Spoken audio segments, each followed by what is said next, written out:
This thing has been dead for the last 2 days. I've had to jump start it. Hopefully today it starts, but I'm getting batteries this week because I'm tired of it. They were junk quite a while ago, but they're at their end now. We got the jumper cables on it, and I'm gonna plug it in tonight just so for the next 2 days it's plenty warm so I don't have starting issues until I can get the new batteries.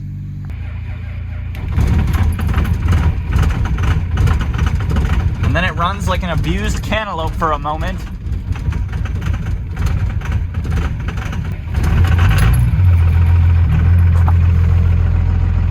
Finally.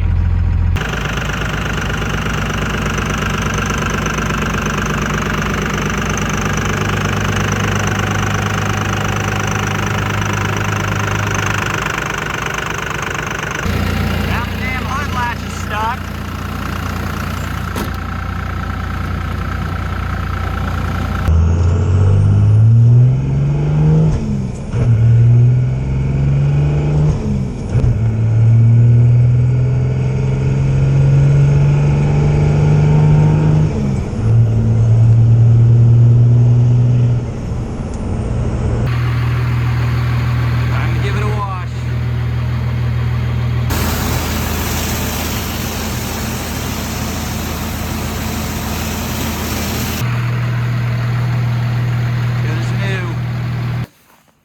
Here we go.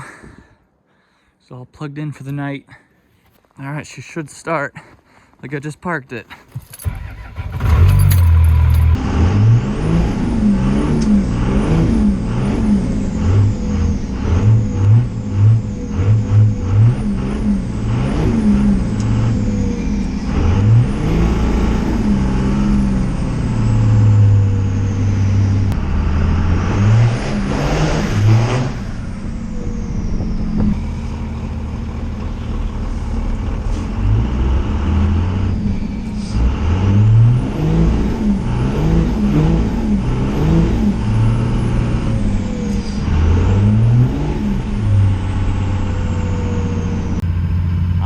Won't stay in third gear now. Right now I'm in fourth.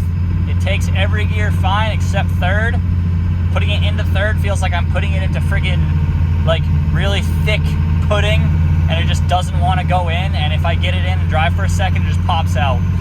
So I'm gonna check to make sure that the fluid isn't low, because obviously low fluid could cause things like that. I highly doubt the fluid's low though, because it doesn't leak at all, and just the other day I looked and it was fine. Can't see shit.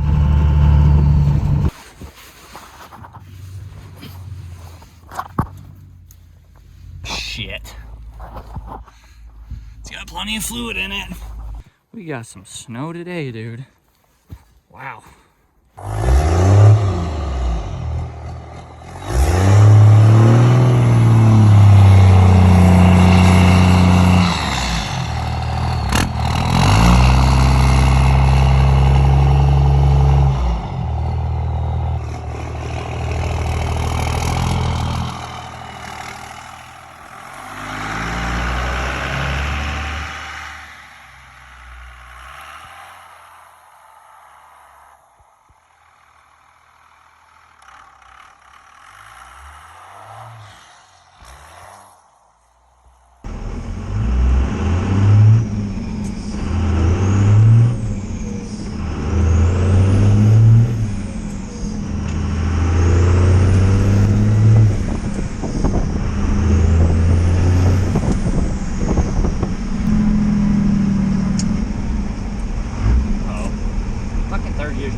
Bunch of goodies for the truck that arrived and more on the way.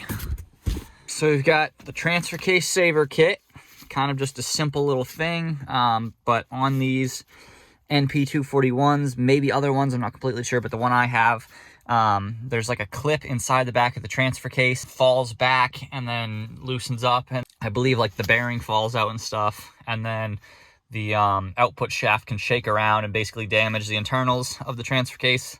We got a Gates green serpentine belt, supposed to be like the best of the best that you can get for these trucks. So I figured why not order that.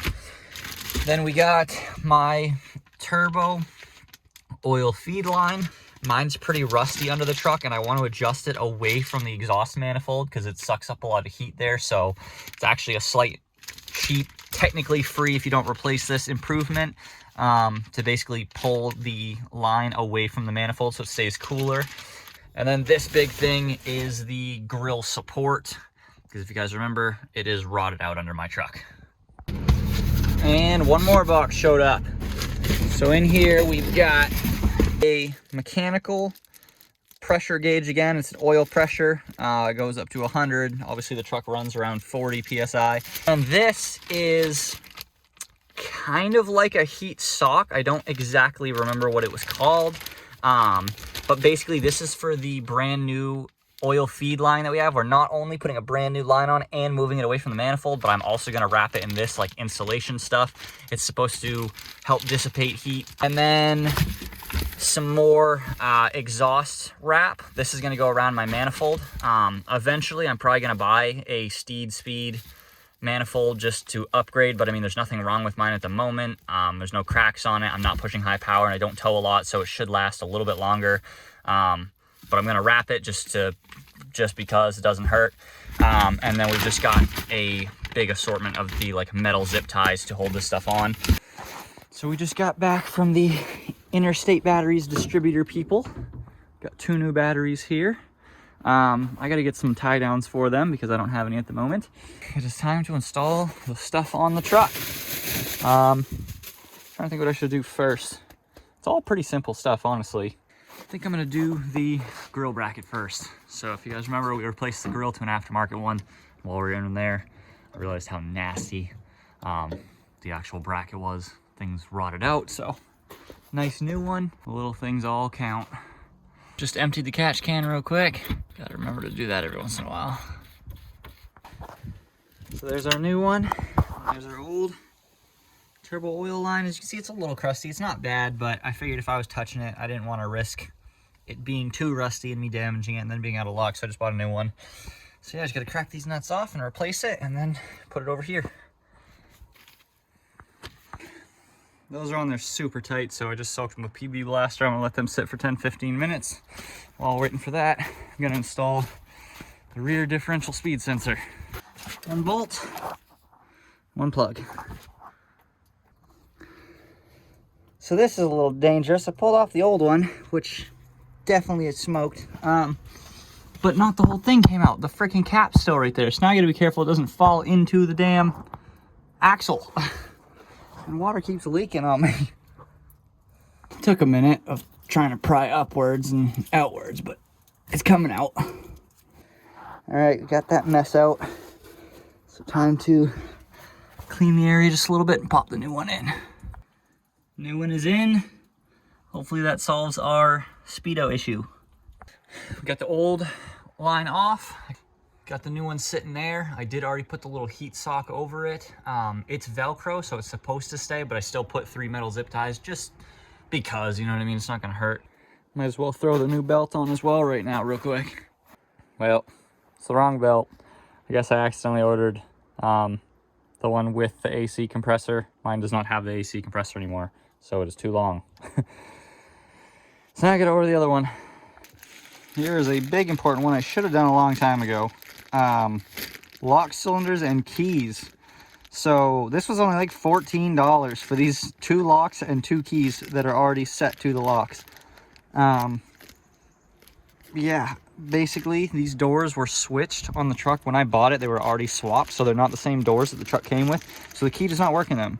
So I have not been able to lock the truck since I've owned it.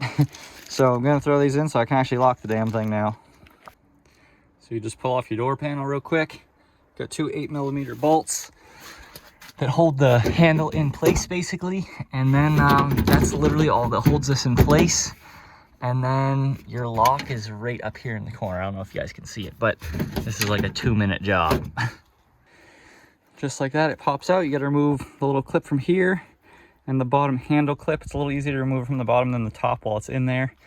Yeah, and the whole thing comes out and you just switch the locks over. This clip pops right out of the side with a little screwdriver. And then you got to pop off this clip right here, little retainer ring.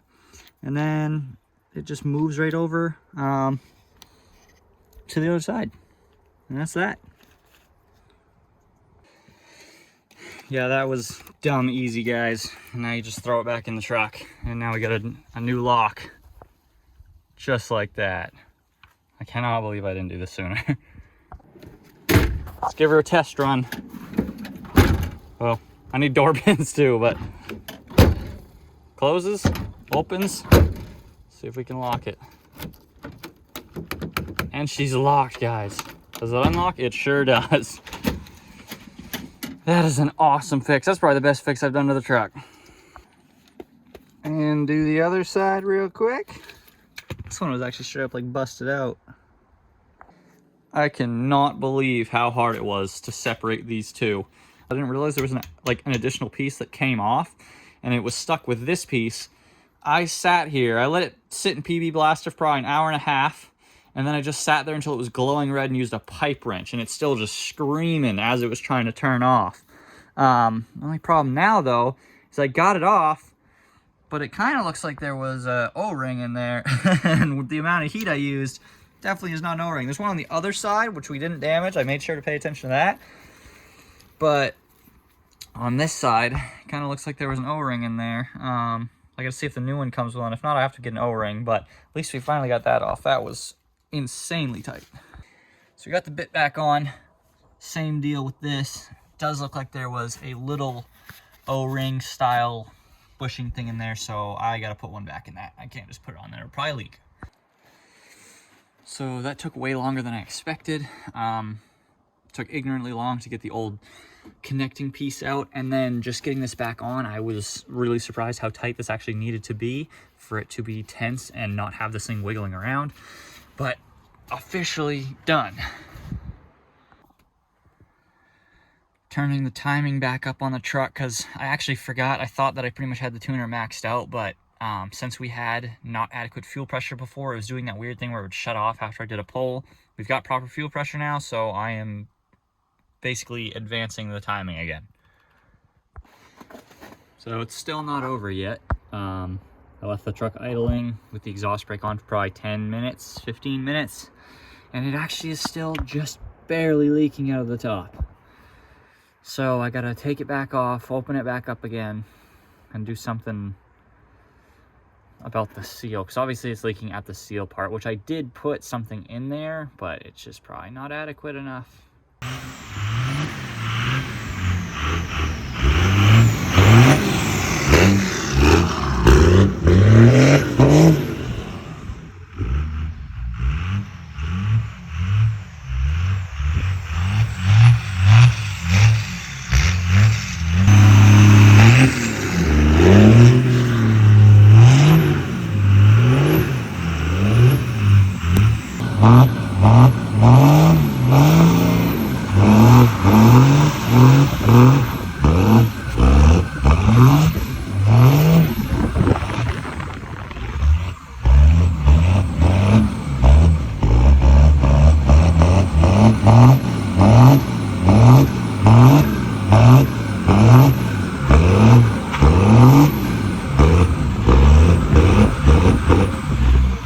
Coming home, truck randomly started to not go into third gear again, and then out of nowhere, it locked me out of all of the gears. It wouldn't go into first, second, third, fourth, fifth, sixth, reverse, nothing. Completely locked it in neutral. I let the clutch out, tried a couple times, wouldn't do anything. Then it randomly went into second, grinded like a little bit, went into second though, and now I've got it in the driveway, because luckily that was right in front of the house. Now it's in the driveway and refuses to go in third at all. And it just feels kind of heavy in the other gears. So I think the synchros obviously are going bad. I have to look it up again what it's called, but like there's a coating on it. It's like a metal ironized coating or something, bronze coating.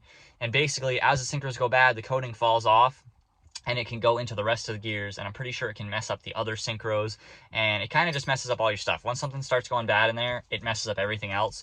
So I think the trans is basically done. The gears are okay, because obviously if the truck's off, it goes into all the gears fine. The gears are okay for now, but I don't want to drive it, hurt them. So synchros are bad. I think some of the bearings are bad. So I'm going to order a rebuild kit basically right now when I go inside, and then I have to order a press. You're supposed to have like a 50-ton press, but I know some people that have done it with a 20-ton. So I'm going to see what the biggest one I can get at like Harbor Freight is, and then I think next week I'm going to pull the trans and rebuild it. Not terribly hard on these, but I have to get a press because they're physically pressed on. The gears are pressed on the main shaft, so it has to all come apart. I'm basically going to pull the trans out. I also have my new drive shaft coming next week too, so, and the transfer case saver. So it's basically just the whole drivetrain's getting done over, and then I'm ordering a locker in like a month. So gonna pull the trans out, drain it, open it all up, clean the hell out of everything, put new synchros, new bearings, put it all back together, and put some AMSOIL synchro mesh fluid in it, paint the transmission case just because, why not, throw it back in, do the transfer case saver, throw the new rear drive shaft in, and then probably drive it for a couple weeks and order the rear locker. We're going places.